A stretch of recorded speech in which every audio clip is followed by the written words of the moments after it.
Vamos a dar inicio a nuestro segundo día del seminario sobre subjetividad política y relaciones interculturales en América Latina y el mundo. Nuestro querido seminario llamado ¿Qué sujeto, cuál conflicto? ¿No es cierto? Y tenemos la alegría, el privilegio aquí para la primera charla del día de contar con Elizabeth Povinelli. Elizabeth Povinelli es profesora de antropología y de estudios de género de la Universidad de Columbia de los Estados Unidos.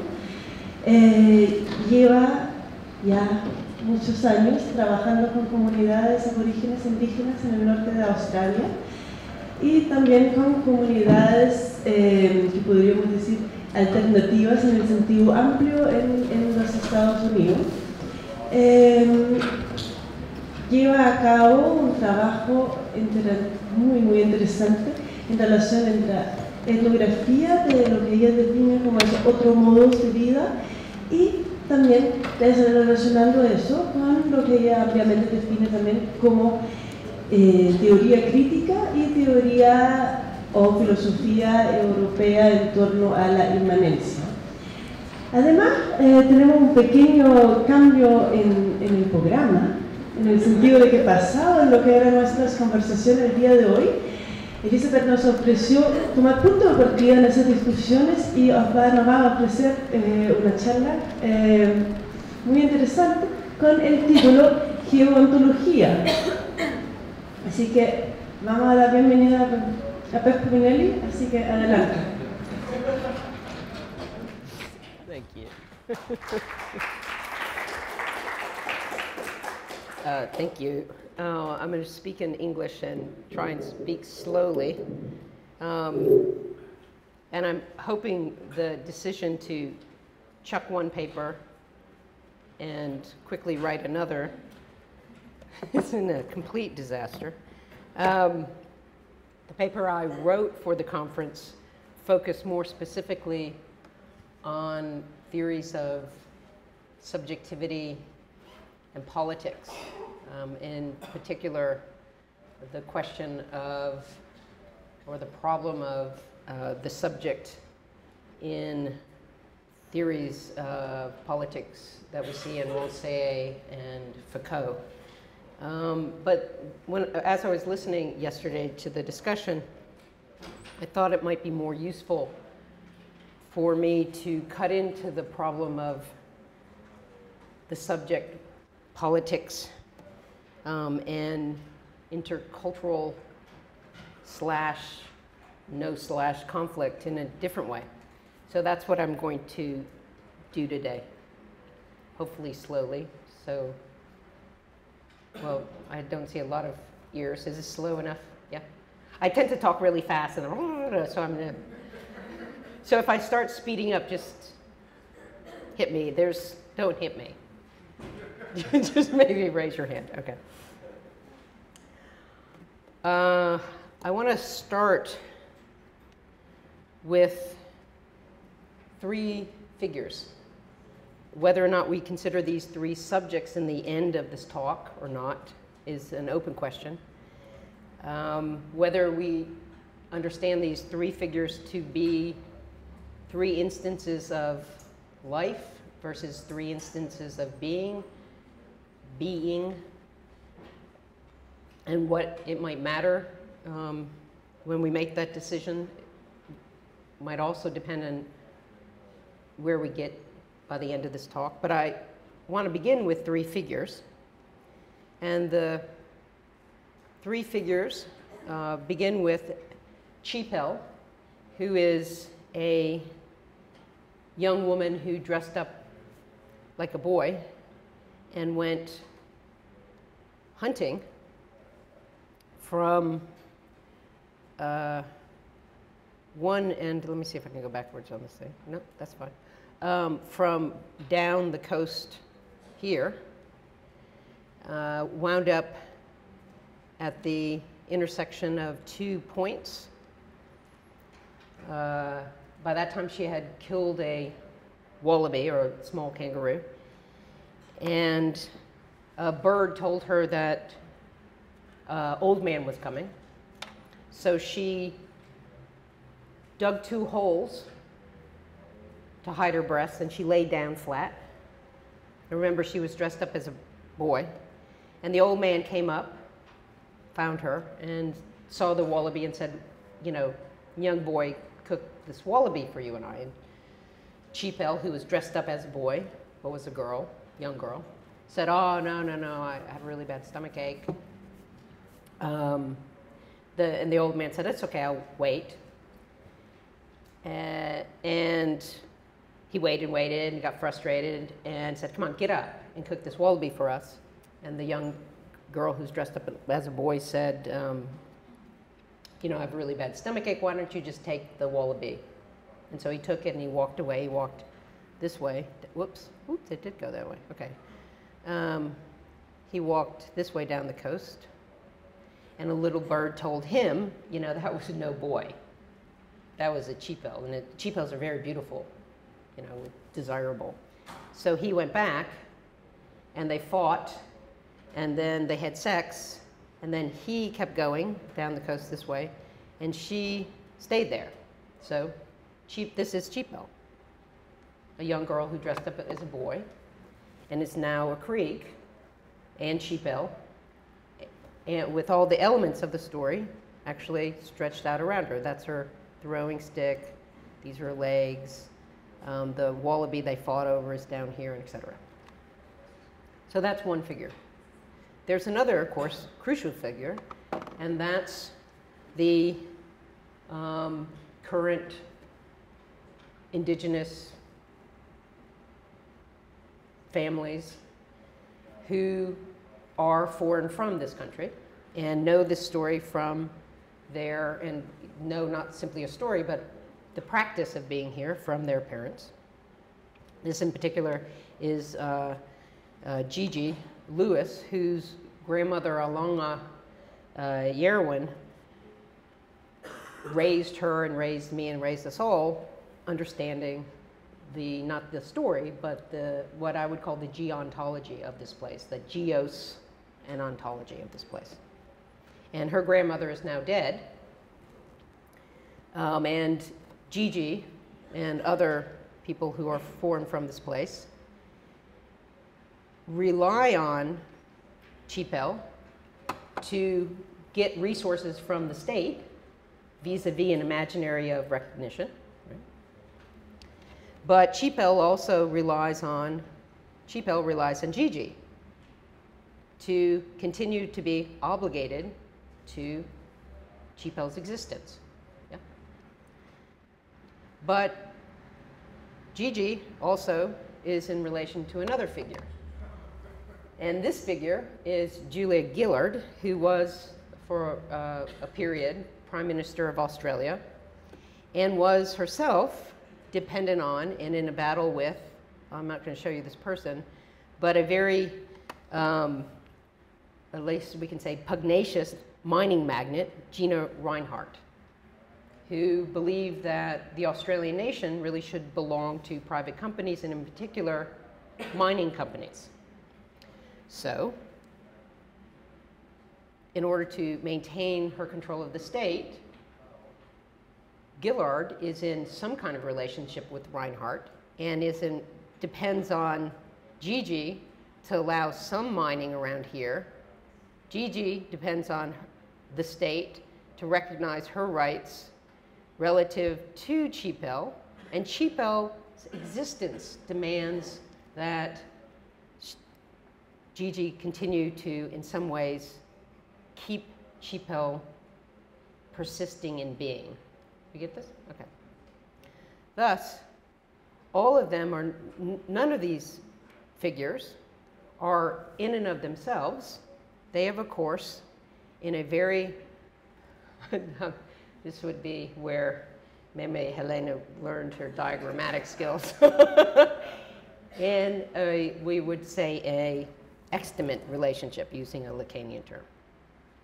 Okay, so what I want to suggest that we see here is that existence, which we could say were, you know, Gigi and Cheapel and Gillard, and planes of existence. So this would be the plane of existence in which they work are, on the one hand, interdependent on each other, right? And on the other hand, immanent in relation to themselves. So what Gigi is immanent in relation to herself in relation to these, and to each other. So entities, these figures, are immanent to whatever the plane of existence is. So Gigi is immanent to whatever the plane of existence in a state or capital relationship. But the plane of existence, these squiggly lines, are immanent in relation to itself. Why? Because each one of these planes, and here that's what I mean by these connections, each one of these modes of building a plane, installs its own derangements and rearrangements. So every time you build something, you're actually building in its particular noise. And this would be Michel Serres, for y'all who know his work, who, in a compatible way of thinking, argued that the otherwise is built into every arrangement of existence. So the otherwise is not outside any actual arrangement of existence, it's built into it, right? So that's what immanent means, right? That these entities and planes of existence are interdependent and interimmanent, right? Not in any abstract way, but in the actual way that governing configurations are organized. Okay? So it's, the otherwise isn't in abstraction, it's not outside somewhere, it's inside an actual arrangement. Thus, for me, what's important when we're thinking about these figures is that their existence, Chipel's, Gigi's, Gillard's, the state, indigeneity, I don't know what are we going to say? Territoriality, being, life, whatever. Okay, that'll be important. Exist in whatever particular and can move in whatever particular arrangement they find themselves in. For me, and for recently, I've been thinking about the arrangement that these three figures find themselves in relation to as what I call late liberalism. Let me just say what I mean by that very quickly. By late liberalism, I simply mean it's a loose periodization in which, from a global perspective, and certainly from a Australian perspective, the 60s and 70s saw liberal forms of governance reacting to two legitimacy crises. On the one hand, a crisis in how liberal governments governed difference, right? And on the other hand, the way in which liberal governments related to capital. So on the one hand, back on that first hand, liberal in the 60s and the 70s, liberal governance and governments faced a crisis because new social movements, anti-colonial movements, indigenous movements, and et cetera, all punctured any remaining imaginary that liberalism, paternalist, white, European liberalism was about pulling up everybody into the same level of civilization. And instead, by the 60s and 70s, the hegemonic position was, of course, no, you're not. You're just extracting resources and labor from us. So the shift into recognition, from my perspective, wasn't an actual taking into account settler, indigenous, women, black, etc., but rather a way in which liberal governments maintained their power by shifting responsibility onto the other. Well, you tell us, we believe that you're worth including into the nation state or the civilizational horizon, but you tell us how you're different, enough different so that we can recognize you as different, but not too much so that it prompts us to oppress you and then feel ourselves as oppressors, right? So it was a very interesting strategy of maintaining liberal superiority. In terms of capital, in the 60s and 70s, oil crisis, stagflation, that came out of Keynesianism, faced a real crisis, and we had the full-blown alternative then, supposedly, of the Soviet system. So neoliberalism, again, was a way of saving capital crises. Right? And it wasn't really neoliberalism of the hot, I just as an aside of the Austrian school, it was kind of like tough Keynesianism. We can talk about that later. Okay. So when I say these figures are immanent to the plane of existence, that plane of existence for me is, at least in from how I study it, is the plane of existence of late liberalism. That is, the politics of recognition, which is about keeping her and Chipel in a certain place, such that liberal states and capital can maintain a certain hegemony. Okay. So if Chipel depends on Gigi to keep her in place, and Gigi depends on some intersection of capital and state to keep her alive, to keep that alive, what if certain people, certain figures, don't consider Chipel to be life at all?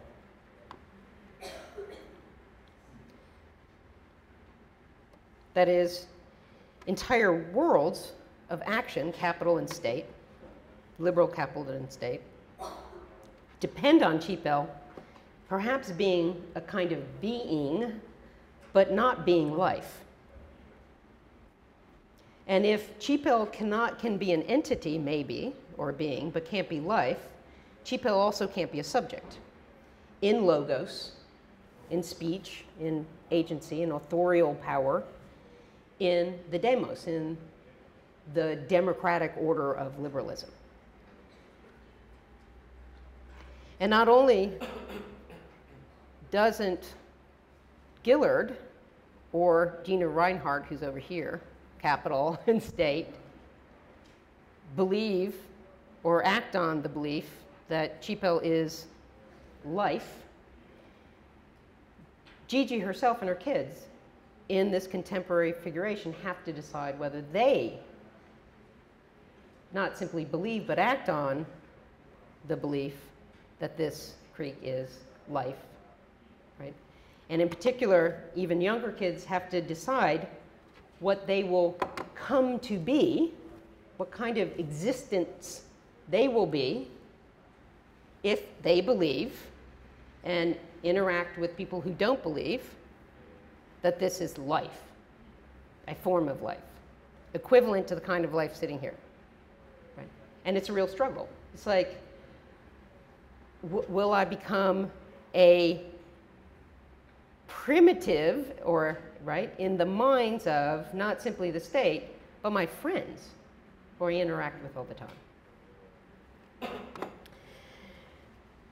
What I want to do here, and I probably am already taking too much time, I'm only in the first, that's why I speak quickly, but anyway.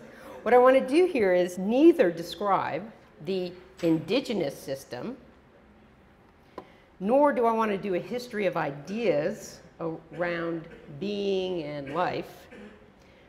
Rather, what I want to do, and so rather than really delve into a cultural analysis, in which, if I did that in the plane of existence we're in there, then Gigi will be held accountable to my characterization, right, by this person. Instead, all I want to do is very simply make a space for another arrangement of existence by folding back our gaze on dominant forms of our own way of organizing existence. I want to shift our analytic focus away from them and onto us.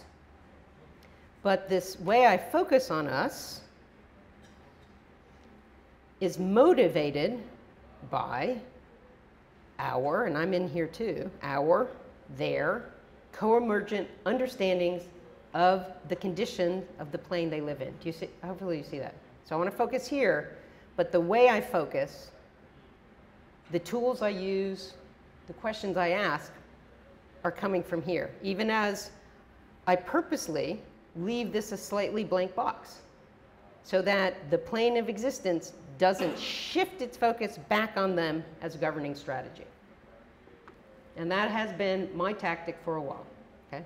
So and the question is what does this way of proceeding ethnographically open up a space?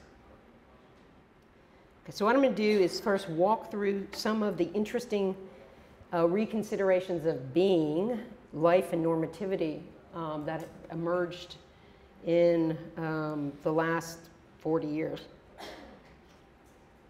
For the purpose of time, I'm just going to talk about Canguilhem and Foucault. So the famous historian of science and his student Foucault. Then I'm going to return to these three modes of interlocking entities. But now I'm going to look at them as iconic of new theoretical emergences in our discussions. And then I'm going to end by trying to suggest why a concept of geontology may provide a way of opening a spacing that can allow my friends and colleagues to maneuver without trapping them in a form of culture. Okay, so Canguilhem and Foucault. Maybe I'll go a little faster. In the normal and the pathological, Canguilhem opened a post-Durkheimian approach to the social epistemologies, or the social sciences. Durkheim, as everyone probably remembers, would found his modern sociology on a specific definition of the social, a specific procedure for artifactualizing the social, and a specific role that the sociologist would then play in relation to that social. For Durkheim, crudely, the social is an organism which seeks to persist and reproduce itself over time. The sociologist actualizes the specificities of one society or another through the concept of a social fact.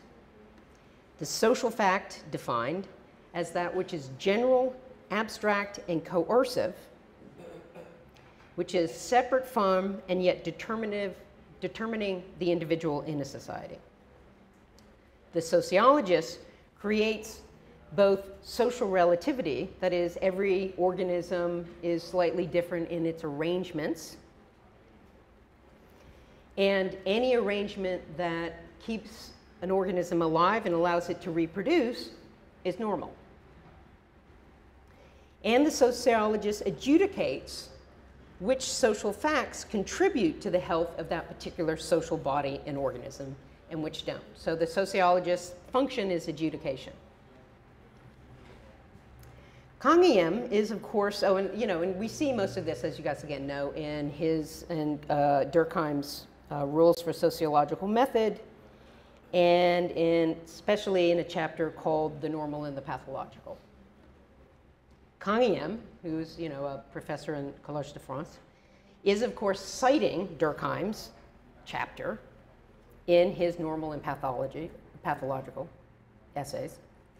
And he's citing it in the grand tradition of France, which the French like to cite each other's work in order to pee on it, so they're the top dog. The same way that Levi-Strauss, of course, cited Durkheim's elementary forms of religion by calling his book Elementary Structures of Kinship. I'm the top dog. For Canguilhem, there's no pathological form in life. So it's a break.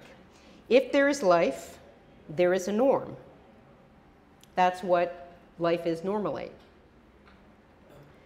Normativity, for Canguilhem, are the creative means by which beings, entities, these guys, attempt to persist in being in a changing environment. So how this would persist in being in a changing environment as this changes, this. Now this becomes really interesting, not merely because it challenges the abstract determination of individuals by society, on the one hand, but because on the one hand, the entire status of the being or the entity as a self-enclosed thing persisting over time is undermined. And on the other hand, the modern pre-modern distinction based on the opposition between those who repeat and those who try and differ, right, is undermined. Thus, as a being is constantly adjusting to its environment,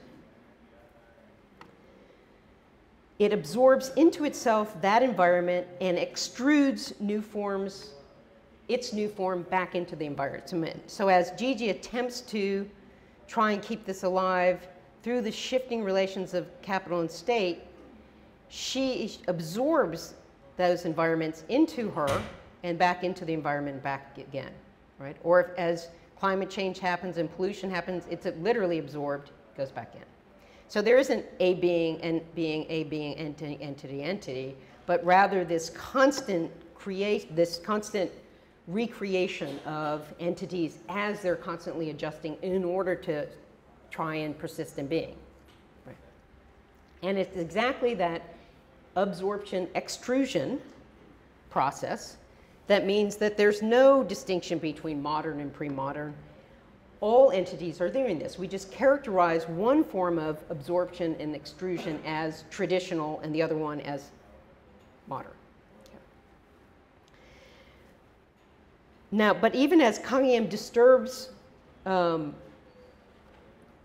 set of presuppositions that people have, that there are entities, right, and that some are creative and some are repetition machines, he also, in some ways, conserves a problem I really want to put pressure on. That is, Kangyam, like I would say Heidegger and like most 20th century philosophers and social scientists, have absorbed this issue of entities or beings into a specific way of imagining life. Right? So Dasein has really been captured by a very specific way of thinking about life.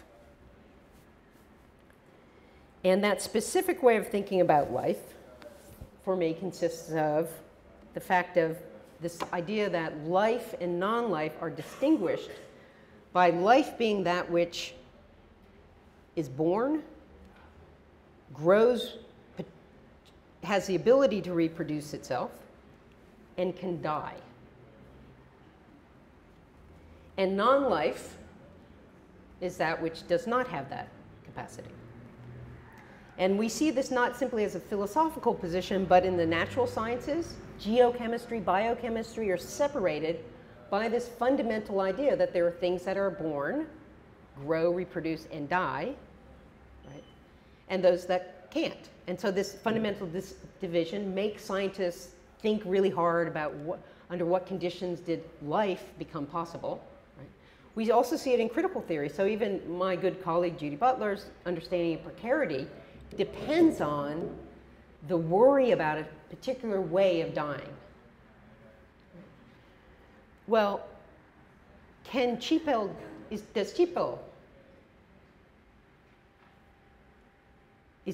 born? Does she grow, reproduce, and die in the way in which we think these other things do?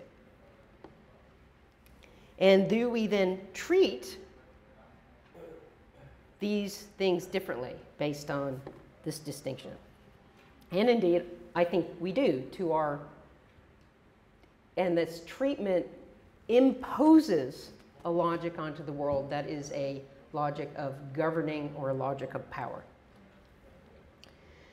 So for instance, and I really want to be clear, I am not saying let's do Heidegger. No, absolutely, that's what I'm not saying. Though, you know, I like reading Heidegger, it makes my brain happy, whatever. But we remember that Heidegger starts studying life, Leben, and moves to Dasein. But if my proposition would be that in fact, his Dasein, his understanding of being, is completely absorbed by this understanding of life and non-life. Thus, not surprisingly in Heidegger, Dasein, the hierarchy of being, is really a hierarchy of life being. So those kinds of life, those kinds of beings who have life, or life full, with, you know, probably the human on top. But with the post-humanist approach now, maybe animals get up there, you know.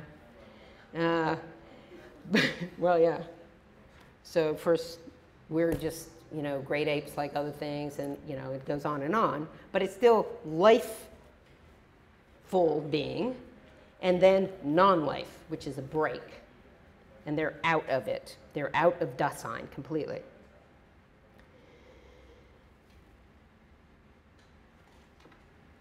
Now, I think Kang kind of, I don't know whether, he presupposes this. Now, his object is biological life, right?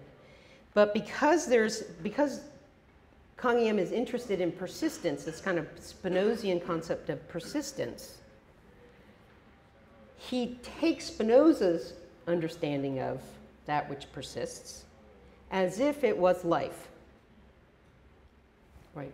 Thus non-life, thus what is this?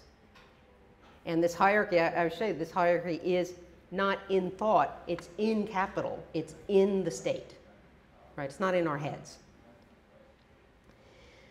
But while life and being, the enclosure of being by life might be Heidegger's problem, it wasn't Spinoza's. I don't think we see this problem in Spinoza.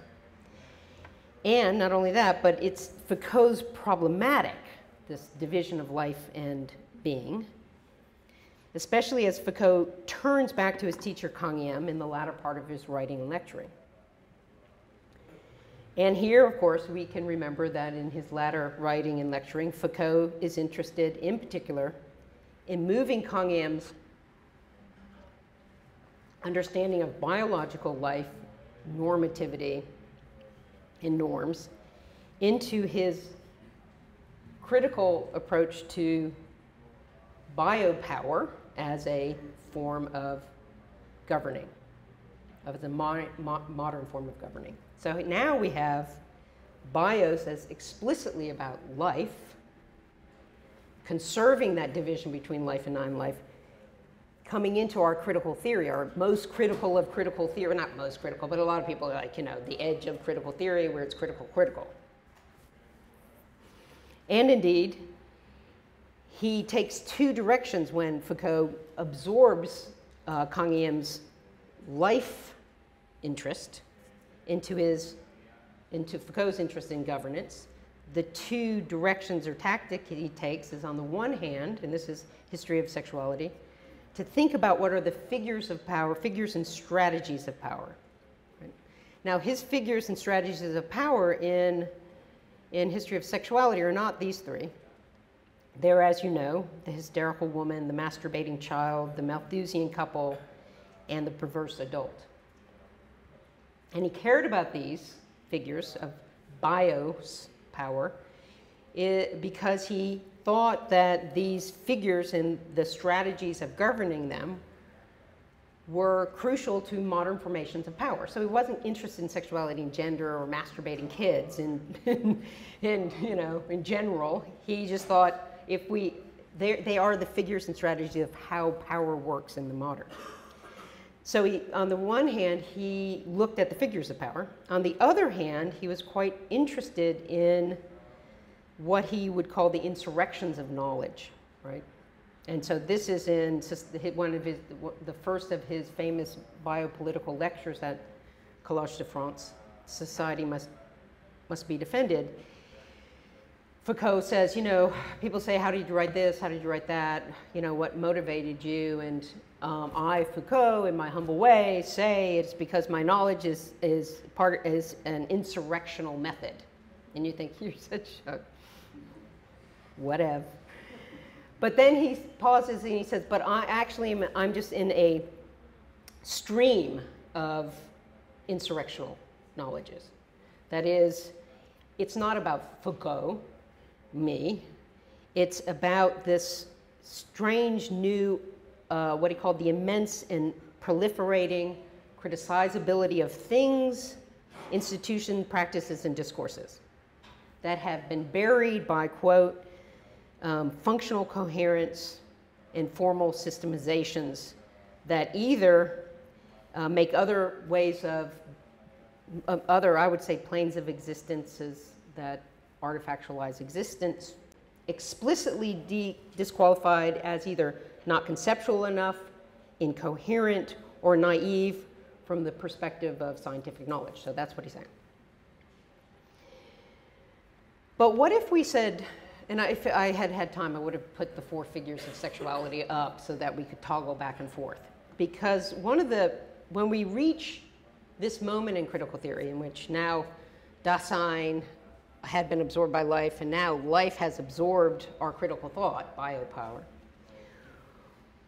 One of the things I think we have to ask, and we might be asking this conference, is what would the figures of power be now?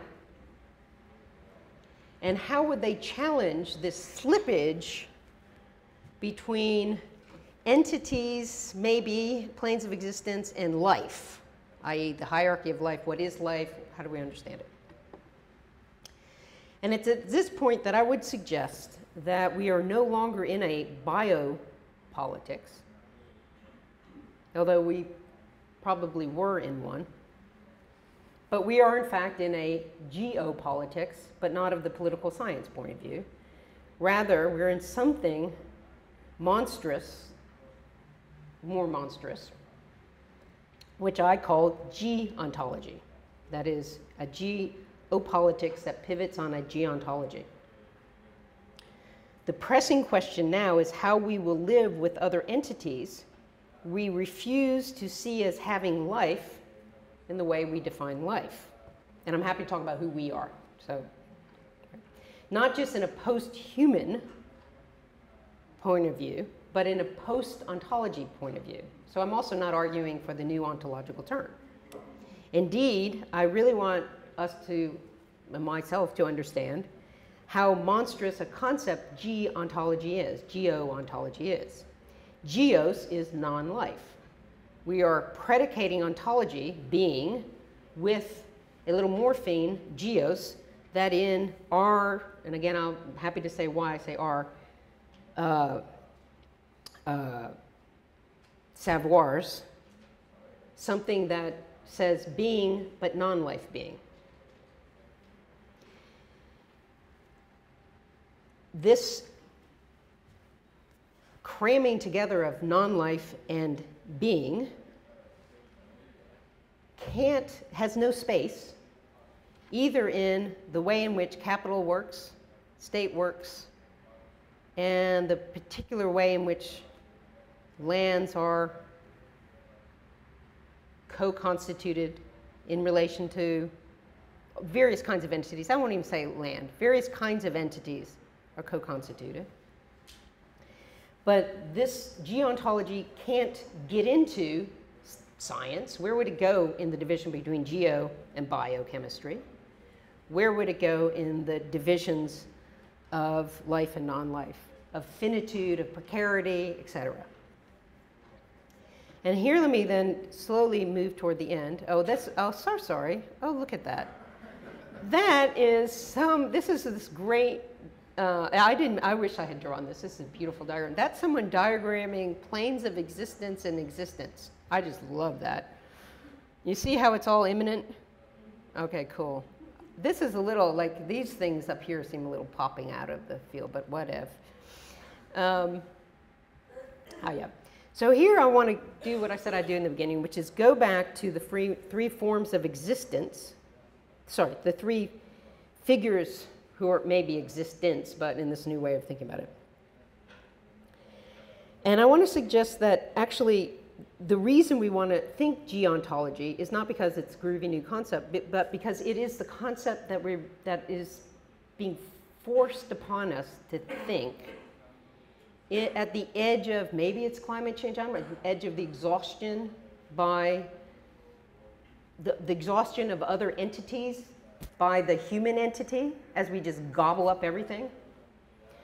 And I want to just suggest the way in which these particular entities, and again, they're squiggly lines, are showing up in different formations, both in our theoretical work. So the creek supposedly is forcing us to think ontology.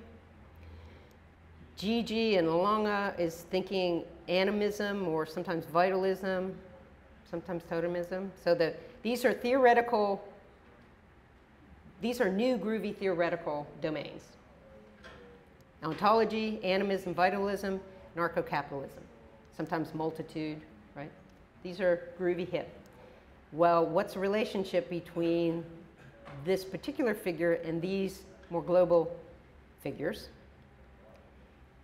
I mean, intellectual or theoretical trends. And then how would these particular figurations actually suggest us three, not four, three new figures of power? Note, there's no sexuality in there. I don't really think sexuality and gender really is the way power is circuiting. You know, it's an uneven terrain, blah, blah, blah. But I don't think it's right. The desert, indigeneity, mestizo, anarchist, terrorist.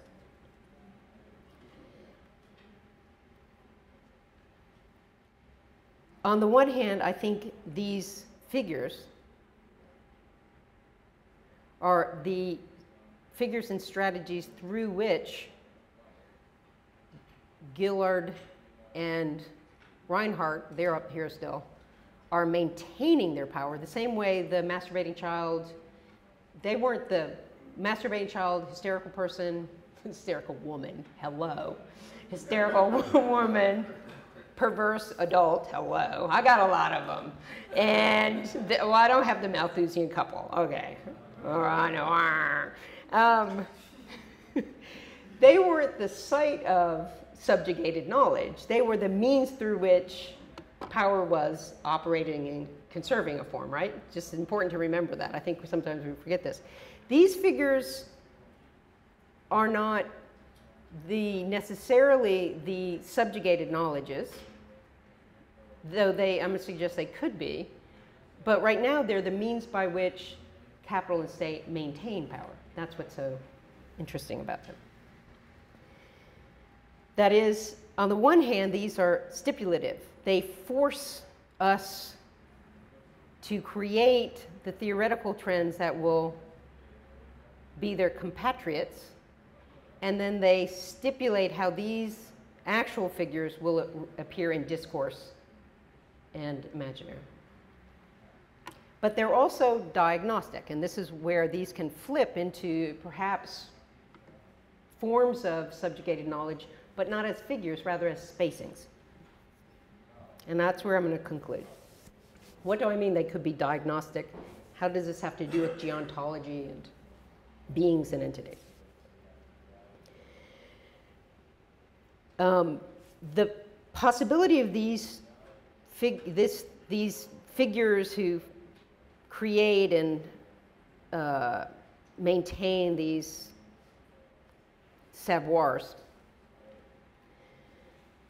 is the reason I want to look at this is I think it's a kind of exercise crucial to whatever other ethnographically informed practices we wish to do. That is, if we wish to give a full account of Gigi, for instance, or Chipel.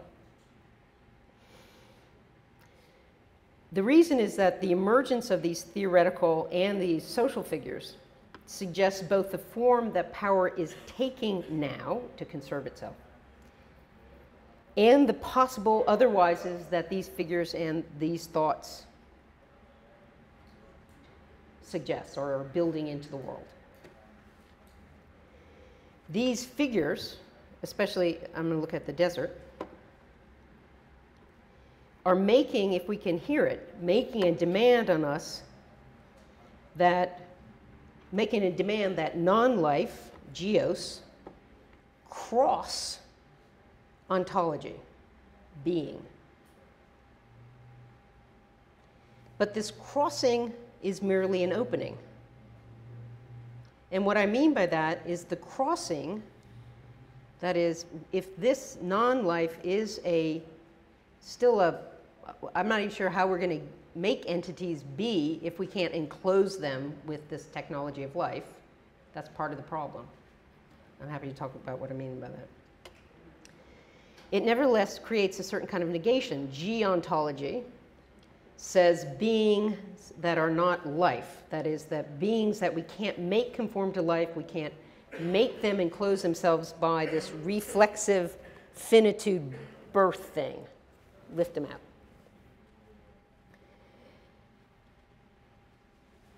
And it creates a negation in a form of governance.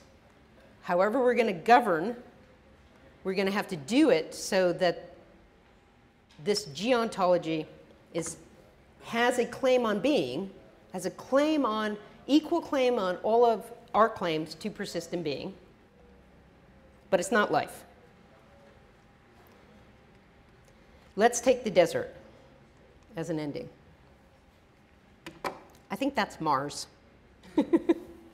Mars. We look in the sky, and what do we ask of Mars? Does it have life? Did it have life? How did it lose life? Where did life go? If we engage in a terraforming exercise, could we get life back there? Right? Is this our future? Right? Is life, the hierarchy of life, which humans are, on the top, turning our environment into Mars? Are we making, is life, form of life, capital, etc., making non-life? Are there other forms of life? This is silicon. No, this is not silicon. Maybe it's silicon, not silicon. Why am I spacing this? This is a non-carbon form of life, we think.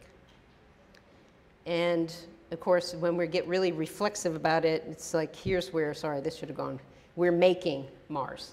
So the mining actually terraforms Mars all around us. But what if the desert down here wasn't non-life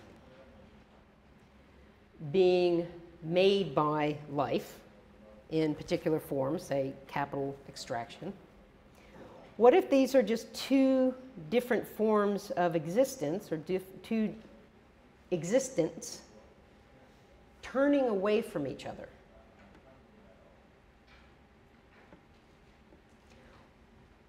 What if the desert was a comment, an existent commenting, telling, signaling? I don't think it's, I would use indexical, but anyways, indicating that it is literally turning its back on another form of existent. You don't care for me. You don't, in the Gigi Chipel Gillard way, you don't feel obligated to meet me as an equal, if unenclosable in your way of enclosing yourself, existent, then I turn away from you. And the more radically I turn away from you, the more I appear as this. Not lacking life, but a form of existence which makes you not possible, because fuck yeah, you didn't give a shit. Is this actually an indigenous point of view on, and a commentary on Gillard and Reinhardt? Is this the critique that at least friends and colleagues of mine are making on our way of existing? What's at stake in letting that comment matter more than our view of them? Thank you.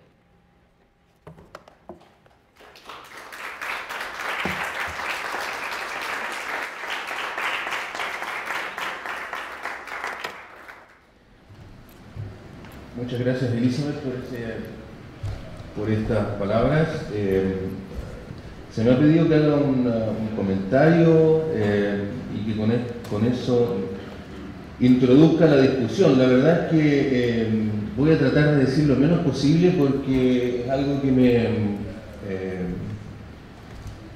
cuesta comentar, creo que es algo que me deja pensando mucho. Solo quiero hacer una reflexión como para invitar a otras preguntas en torno a algunas cuestiones que me interesan personalmente de lo que acaba de exponer Elizabeth. En primer lugar, me parece tremendamente interesante la idea de una, por decirlo así, una subversión de la ontología, especialmente hoy cuando parece haber como una especie de revival, ¿no?, de la ontología por doquier. Y quisiera detenerme particularmente en eso. Me quedé pensando durante la presentación en alguien que no sé si calificarlo de antropólogo, pero Aristóteles, ¿no? Aristóteles tiene una... yo creo que no es tanto Heidegger como Aristóteles quien de alguna manera ha planteado el problema de la distinción entre ser y vivir, ¿no? Y esa diferencia, la diferencia de la vida, es lo que le llamó psique. Entonces me interesa hacer una pequeña reflexión acerca de esas categorías, ser, vivir y psique, ¿no es cierto?, desde el punto de vista de esta subversión de la ontología. Con el concepto de psique, desde Aristóteles hemos tratado justamente de entender aquello que como vida introduce una diferencia fundamental en el ser.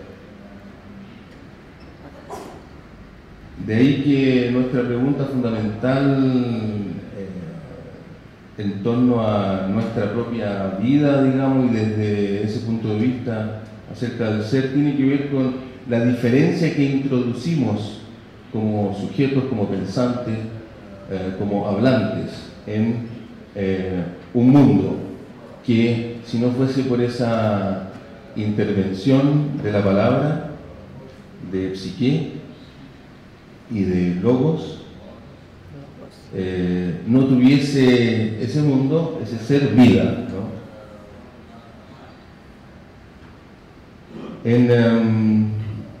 Ustedes saben que Heidegger tenía una predilección por el alemán bastante poco razonable, me parece, porque hubiese investigado un poco más el castellano y en vez de estar hablando de Dasein y esas cosas que nos entretuvieron ayer, para decir algo así como being there o ser ahí, hubiese dicho estar, ¿no? Porque nosotros distinguimos en castellano los verbos ser y estar.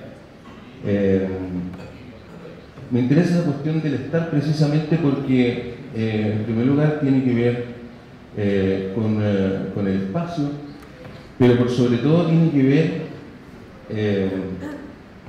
con un estar emplazado en o con. En particular, en o con lo geo, digamos, o en este caso lo no viviente, ¿no? Estar no es vivir. Como me ha parecido escucharle a Elizabeth estos días, ¿no? También la roca está en el sentido en que persiste, ¿no? Persiste en un sentido activo. Sin embargo, me parece que esta subversión de la ontología, no sé si va más allá de una especie de Aristóteles invertido, y en ese sentido sigue preguntándose por el ser, en este caso el ser de Geo, ¿no? O la modalidad del desierto, por ejemplo. Sigue habiendo ahí una pregunta me parece a mí, por un principio, y en ese sentido sigue siendo una pregunta metafísica. Esta no es una posibilidad solamente, por supuesto, no se agota en ello lo que ha propuesto, lo que deja sugerido Elizabeth. Pero Pero si todavía es la pregunta por el ser más allá o más acá de la vida y del psique, no sé si hemos ido tan lejos como creo que Elizabeth quisiera ir. Y en ese sentido me parece interesante pensar en Geo no como la roca, tal como la imaginamos, ¿no?, en las fantasías naturalistas, sino como lo técnico, como lo fabricado, ¿no es cierto?, como el mundo técnico en general, y con eso no pienso tanto en Heidegger como en Stigler, por ejemplo, o en Simondon, donde podemos pensar en el estar, en el estando, uno debería traducir Dasein por el estando, ¿no? Estar como un estar siempre compenetrado de, con, en lo técnico, en la fabricación, en la producción. Y desde el punto de vista de esa relación con lo técnico que hace que el órgano ya no sea simplemente el órgano de un cuerpo vivo, sino que no se trata solamente de que un organismo tenga órganos, como estamos acostumbrados a pensar, sino, en primer lugar, que a veces los organismos son órganos de otros sistemas, de otras constelaciones.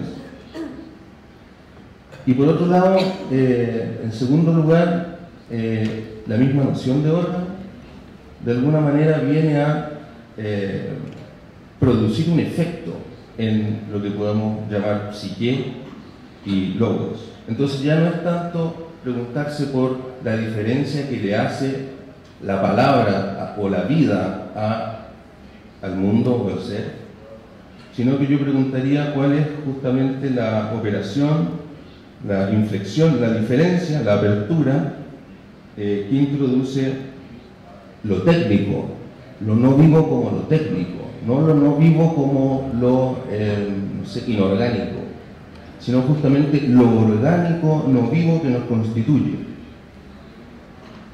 Esa sería tal vez una manera en que yo entiendo la sugerencia de Elizabeth, ¿no? Y como consecuencia de mirarlo así, habría que, siguiendo los pasos de nuevo de Stigler, pensar también lo étnico esta vez, no como aquello acerca de lo cual nos preguntamos para comprender, ¿no es cierto?, una determinada relación o un determinado presente.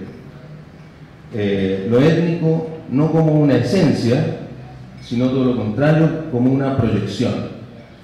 De la misma manera como lo psíquico, ¿no es cierto?, y el discurso hay que entenderlo no como lo que subyace, según el modelo de la sustancia o del sujeto, sino como lo que es prometido o lo que es negado, es decir, como algo por venir. Esa es, me parece a mí, la relación entre lo técnico y lo étnico que uno puede perseguir en la lectura de Stigler, y que creo que va más allá de invertir a Aristóteles, y significaría eso invertir la antropología.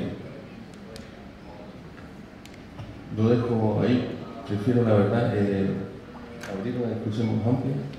Muchas gracias.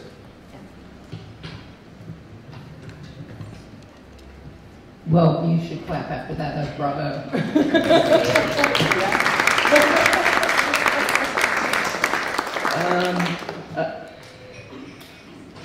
Oh, wait, I don't have to listening to myself in Spanish.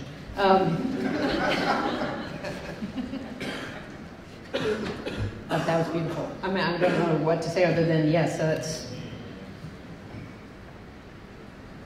I would start by saying absolutely not an inversion. And here we could think the way in which someone like Althusser said Marx is not simply inverting the Hegelian system. That would be no good.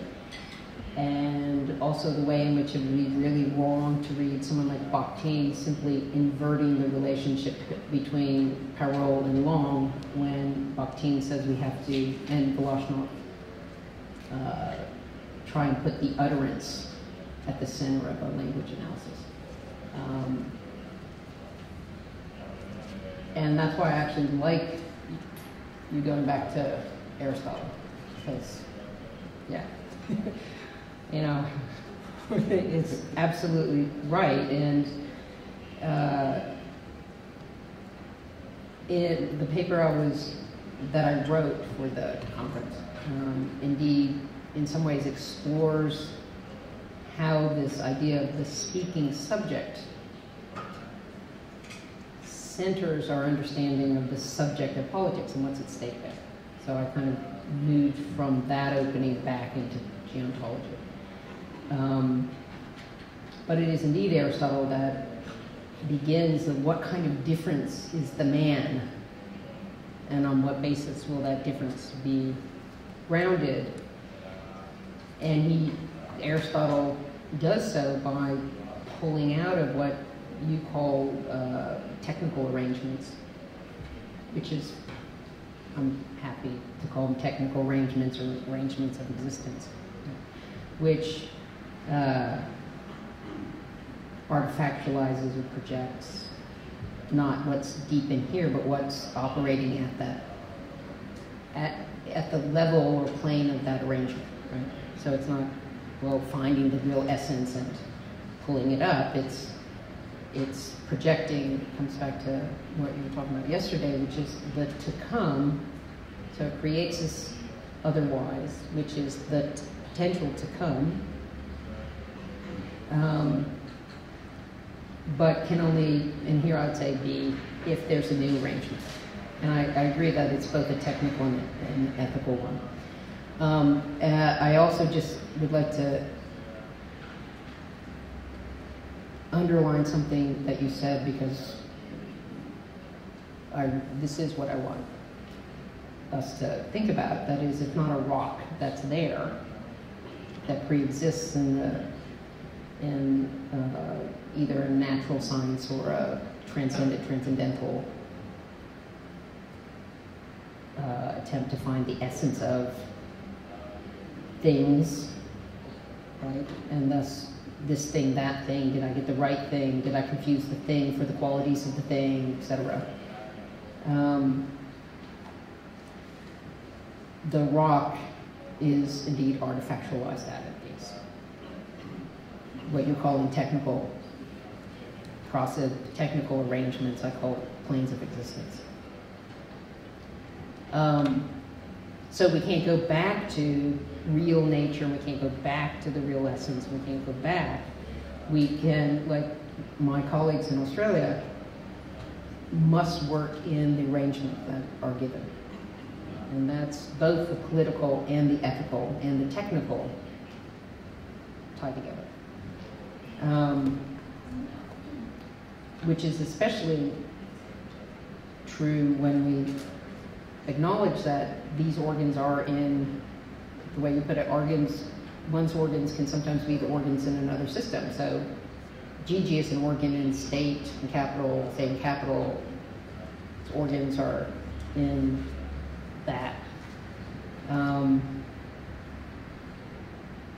So what I want to do with geo-ontology is not indeed return to a metaphysical question, but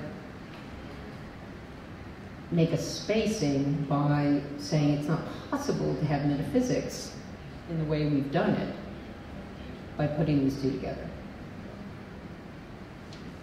And definitely not the metaphysics that stretch back to our Greek friends, maybe our Spanish friends with Sarah and Esther, maybe. And I like that. And very much the, persist in an active way, right? At the same time that we're internal to each other's systems. The psychoanalytic extement in some ways is a very useful tool here. Not a treat, but a tool, yeah.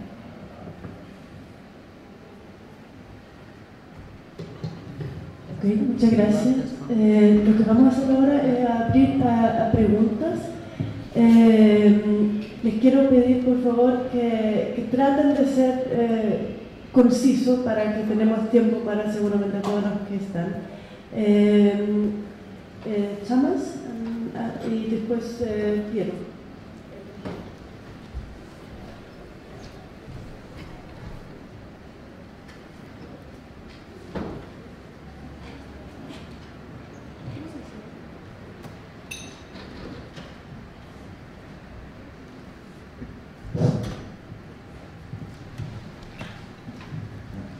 Thanks very much. I really like this dialogue between the two of you because the questions, the two series of terms that world, word, logos, and psyche on the one hand, and technique, making, and production on the other hand, I think are critical to expanding the sense of what you're talking about. But I want to push it in a little bit of a different direction to ask a little bit more about what you're trying to do to and with life by means of geontology. The notion of non-life entered into your discourse kind of late in the talk. And the distinction between life and non-life, of course, is reminiscent to the problem that Canguilhem in normal and pathological raised about whether the distinction between normal and pathological is categorical, whether there's a boundary between them, or whether there's a continuum. So the first part of this question is the relation of life and non-life. For you, is it categorical or continuous? And the reason that I want to ask this is precisely, again, what you're trying to do to, and with the concept of life. Are you trying to revise, reform, change it? Are you looking for something, a term instead of life? There's a sense sometimes in what you're saying that being is larger than life. So are you trying to do away with life, or are you trying to limit life, reform life, provide us an alternative with life? It's a clarification. No, that's yeah. Yeah. Yeah. Vamos a tomar dos preguntas más y de ahí responder Piero y después Povinelli. Muchísimas gracias, me fascinó la ponencia y tenía una pregunta sobre un concepto en particular, porque al comenzar la discusión uno podría pensar que esto es una típica discusión sobre el concepto de mercancía, como dicho. Si existen distintos enunciados performativos sobre lo que es una mercancía o no, ¿no es cierto? Entonces, y esta pregunta desaparece mediante la idea sobre la diferenciación entre vida y ser, ¿no es cierto? Entonces quería preguntar sobre el concepto de mercancía en este caso. Gracias.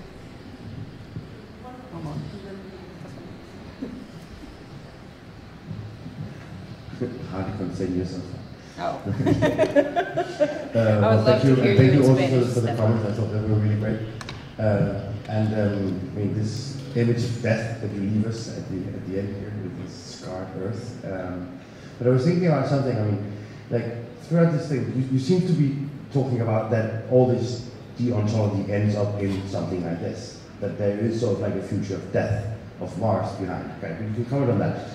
But if one thinks about it in terms of sort of like in a more Deleuzian way, about thinking about life as something that sort of like is uncontainable within structures of different kind, and then think of Reinhardt as that life that cannot be contained within the structures of life, within the motor structures of power, and that she breaks it up and she completes the splinters it. This compromise that you would probably term as late liberalism, the compromise between Gillard, Gigi, and the Greek. And then what happens here is then there is a complete deterritorialization, but that of course is just another form of life. So it's not end of life, it's just a different kind of life that is then deterritorializing into something like this, which Reinhardt would love. Yeah. So there is something that thing. She loves it. She loves that. She loves it. So in that sense, I think it speaks to something about what power does and what life is. What is the relationship between power and life? And I think that in a way, I mean, I'm simply not clever enough to follow some of your arguments about Foucault and Povinelli, but I think I can see something else, which is about this kind of like delusion turn on this that we can, Yeah, so let me be as clear as possible. Sorry, sometimes I think I'm being clear and I'm not. Sometimes I'm turning, and that is not death. That's how a division between life and non-life makes us apprehend that as death. So I don't see that as death. I see that as a kind of turning away.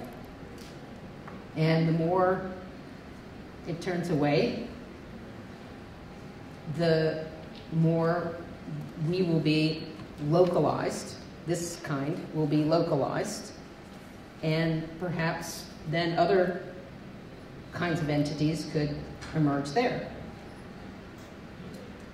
So, no. Seeing that as finitude, or that desert as finitude, is the problem of the distinction that's set in place not only between being and living, being and life, and thinking and speaking and logos, but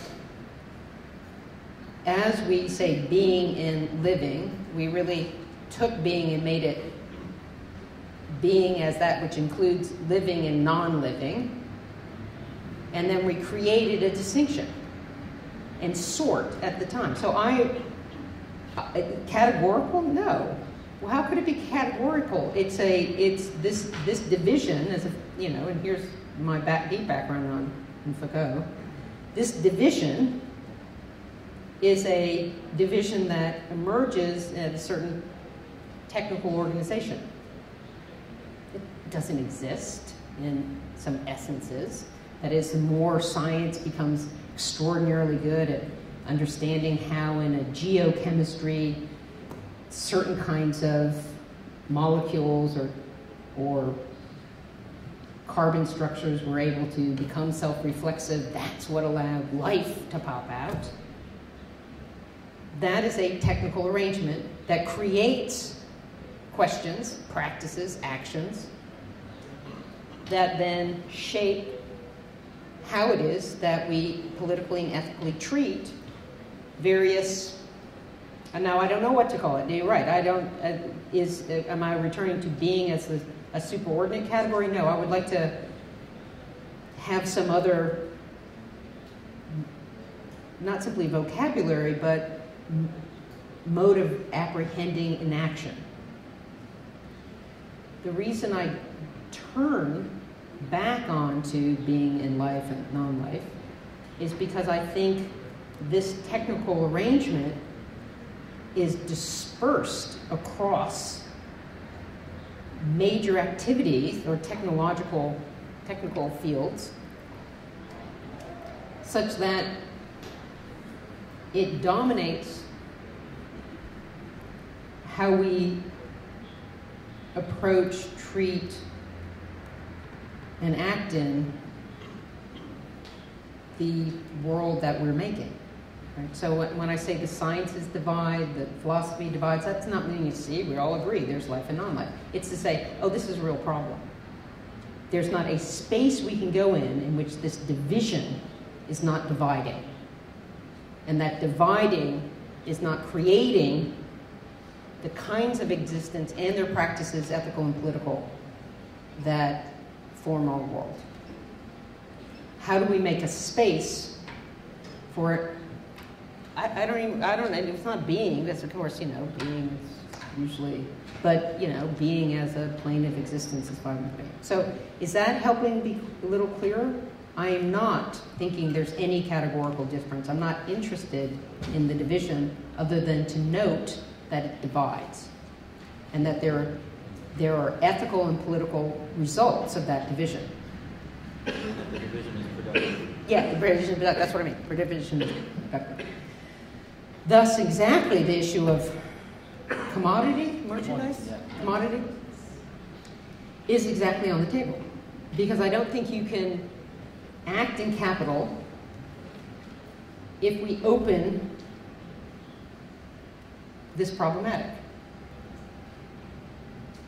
That is, capital, state, etc., all emerged, you know, in its particular arrangements through this background division.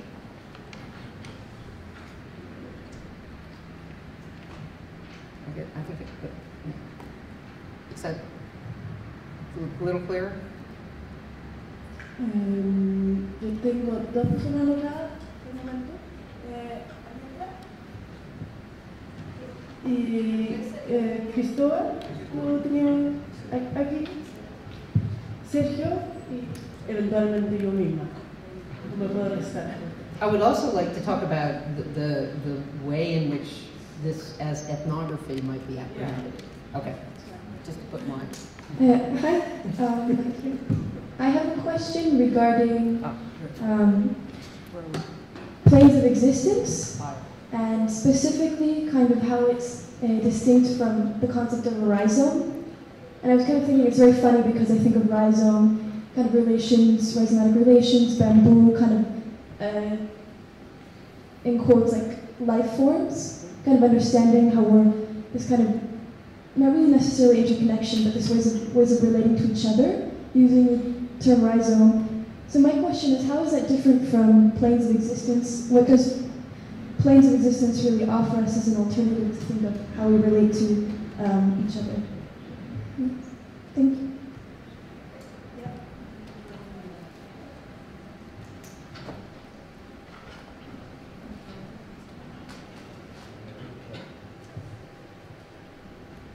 Voy a editar el espacio de...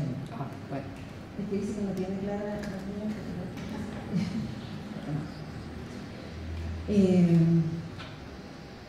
súper provocador todas las conversaciones, entonces tengo como muchos comentarios dando vueltas. Voy a tratar de ser coherente, aunque no es mi espíritu en todo caso, pero lo primero era ver si es posible, porque en algún minuto mencionaste la idea de relacionalidad, que es como un concepto que me pareció que quedaba dando vuelta, y quería ver si era posible, pensando un poco también en toda la línea de geógrafas feministas que trabajan políticamente la distinción entre espacio y lugar, y quería ver si es posible hablar un poco sobre en esta división, ¿no es cierto?, espacio y lugar, y poder incluir la idea de geo, donde yo trataba de hacer un poco la figura de si ponemos tres figuras a conversar, cuál sería la noción de relacionalidad, lo político de estos tres momentos y cómo se pueden configurar en una posibilidad política para el sujeto, para el conocimiento, etc. Eso era una cosa. Lo otro era que no puedo dejar de mencionar cuando tú hablaste sobre late capitalism y hablaste sobre sexualidad o género, y recordé a Lisa Dugan que ella habla justamente de estos marcadores de identidad o categorías que son justamente a través de las cuales el capitalismo funciona hoy en día, es como opera. Entonces es imposible no recurrir a ellos para poder desarmar la idea, ¿no es cierto?, de capitalismo, el capitalismo tardío, como lo queramos llamar, neoliberalismo. Si puedes hablar un poquito de eso, que me llamó la atención que hicieran mención a género y sexualidad como no un elemento tal vez a considerar o relevar en este caso. Y quizá lo último para el tema de la etnografía, que a mí me parece sumamente relevante cuando estamos mirando estas figuras, ¿no?, estas fotos donde está el espacio, el tiempo, el espacio, el lugar y el geo, el poder entender o comprender cómo podemos ir produciendo nuevas formas de pensar la etnografía, en el sentido que es una herramienta para producir sujetos que se conectan con esto que tú mencionabas, ¿no es cierto?, con lo teórico, con estos root concepts que hablabas. Entonces, la pregunta quizás es como referida a qué tipo de preguntas son las que tenemos que hacer para producir ese sujeto político que nos pueda llevar a la transformación o aquello que queramos pensar como más adelante. Yeah. Yeah, that's right. Yeah.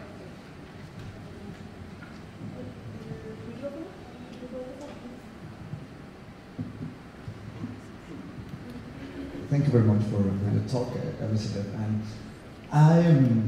you probably will disagree with what I said, but I find a lot of similarities about what you are saying here, and the kind of new, well, I don't know if it's new, but the inquiry on most of existence that Bruno Latour is pursuing now, because he's trying also to connect what's going on with existence in this total sense, not only about life, but also about existence of forms that not really relate to life or to this distinction. And I guess when you're talking about existence, we are really getting away from this dichotomy, because probably that's where we are getting things wrong, when we divide between things that don't have life and things that have life. But we see it as just simple modes of existence.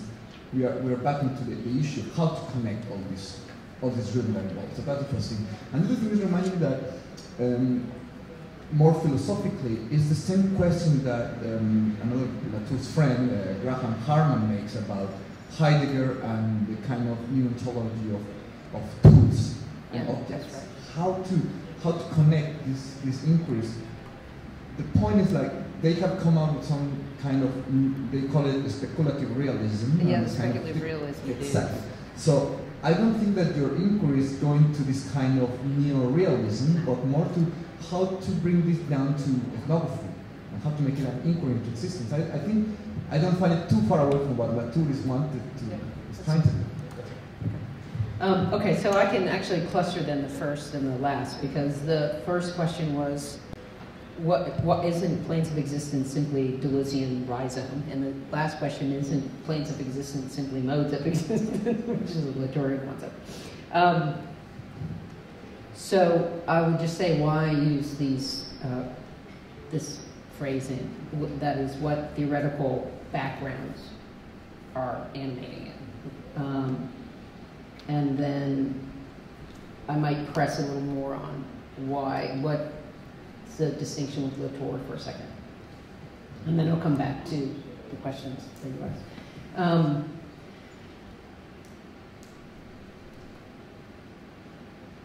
I have a really bad way of teaching sometimes, and it came up yesterday actually in the other room with the young man who's sitting here in the first panel. Are you here? Do you recognize yourself? You were sitting over there? It must have been. From, I don't know. I think spatially. And he said, well, I can tell you exactly what he said that I remember, which was, you can use this word here and you can use the same word, but depending where you are, it's a very different concept. And apropos of that, in almost the opposite direction, I say to my students, I don't care what word you use. You can use Fred for all I care. I just want to understand what the architecture, what's the architecture operating such that Fred, or planes of existence, mode of existence, rhizome, is the index that we're using to point to it. So really loosely in there, I have more like really boring, somewhat technical papers that lay this out that you can see on the website. But for the most part, my architecture builds from contemporary metapragmatic theory and encompasses that part of Deleuze that I think actually is quite compatible insofar as Peircean-inspired metapragmatics is radically immanent and offers us a really interesting non-German, non-French phenomenology. So it's not a phenomenology that presupposes that the subject is there in a field of opinion. It's really weird and really different. So I think it's not rhizomatic technically, but I'm not going to get in a big fit because Deleuze is in conversation with it. I find rhizome a disturbing metaphor. It's not disturbing, I just think it gets in the way. It's like a rhizome, and then we start thinking about particular rhizomes, and then we start flowing about. And so I use really ugly language so nobody can make a metaphor out of it.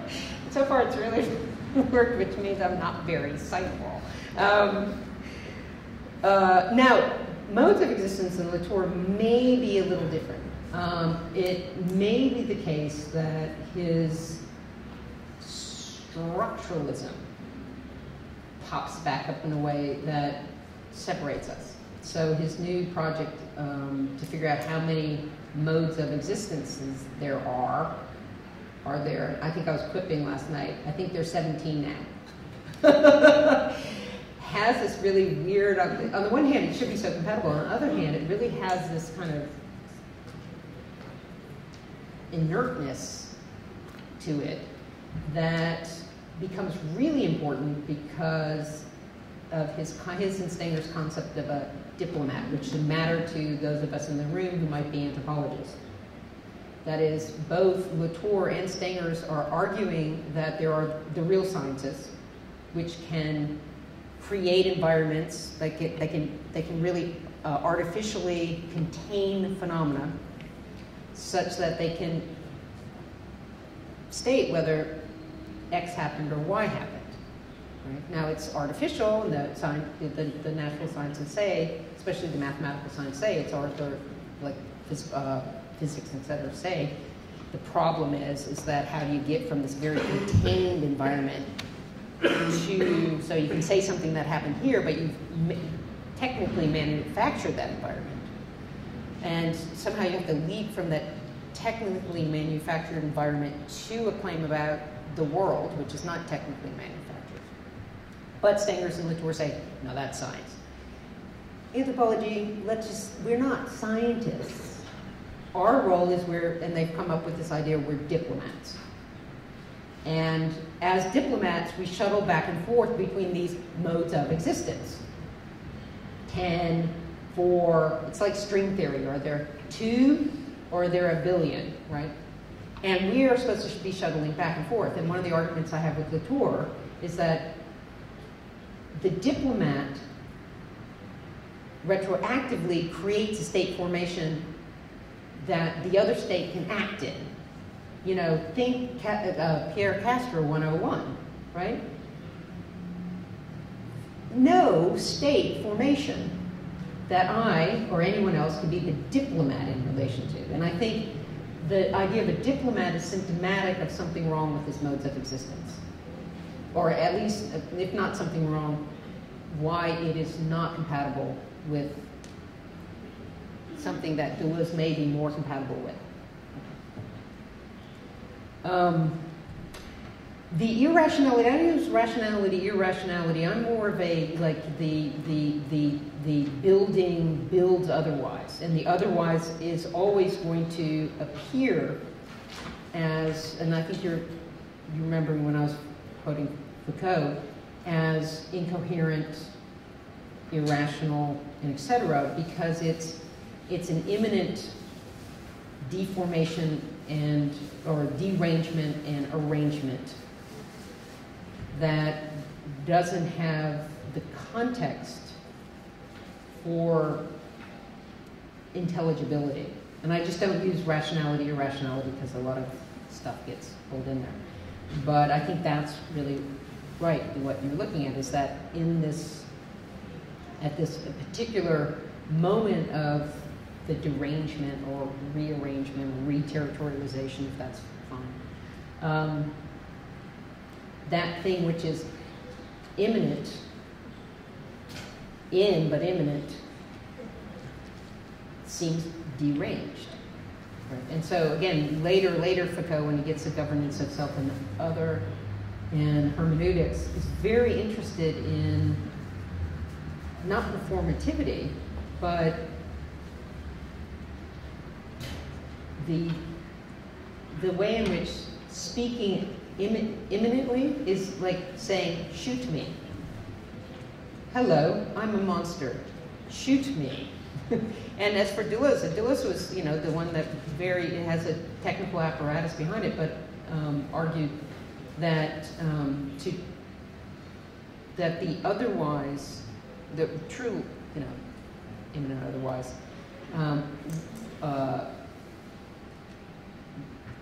really was just what we call a suicidal act. And the question was how some suicides or break through and perhaps become self-referential and extend. And this takes us back to, I guess, space and place, and if not life and non-life in the way it's technically arranged now, and being pulls in a certain kind of metaphysical issue that I don't want. How can we think, and this is what I've been working on, how can we think these planes of existence as allowing for certain kinds of foldings, right? This should definitely make you think back into a certain kind of loose self-referential enclosures based on all sorts of principles that can pull place out of space, can pull this out of this and that out of undifferentiated stuffness. And that folding is what then becomes kind of like logos, but way not. That's what persists, is that is trying to persist. Yeah. And I don't mean it, it's not very abstract to me, it's just that we are one of these things. And Aristotle was one of the ones that started making us fold and pull ourselves out. Humans pulled them out as, these really special kinds of folds. And special kind of fold, it has been a real disaster. And other kinds of folds, right? And not all humans, not this kind of folding everywhere, thought that we were special, so special that we haven't even we can't discuss. One of the problems in this turning away is there are too many of us, these kind of fold.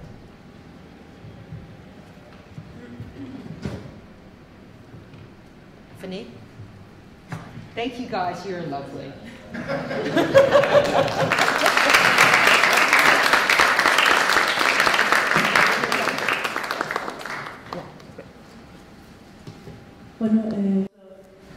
Thinking about, I would really like to return to Gigi, actually. I mean, what does Gigi do, and in which way? Okay, can I just inform your ethnography also? Perhaps? Okay, so my good friend Audra Simpson, who is a fantastic colleague, young Mohawk critical theorist, indigenous critical theorist, loves going around and saying Beth writes austere ethnography, and then she says, I think that's good. And it really made me start thinking, what's the diagnostic here, et cetera. And I thought, yeah, no, you're right. But there's, and we talked about it in the strategy.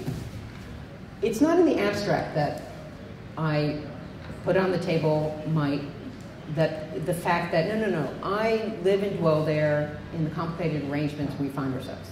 That's really important.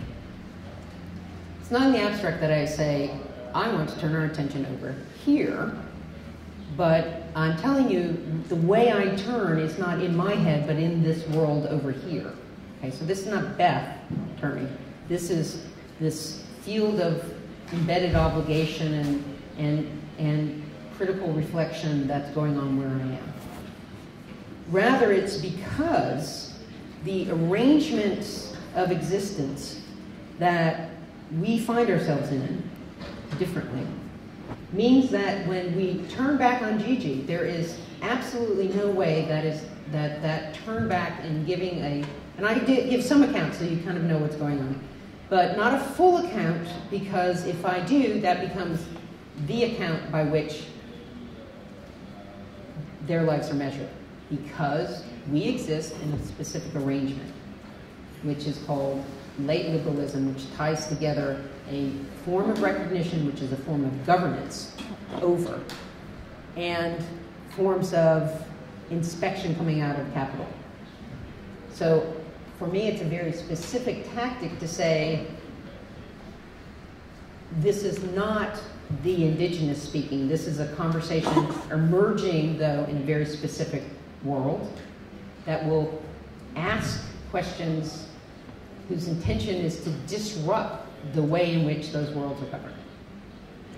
I think that's ethnography, but it's not, you know, I think it could also be misinterpreted as just simply an interest in Western metaphysics, which is really would be wrong. The end. Now, thank you guys for hearing.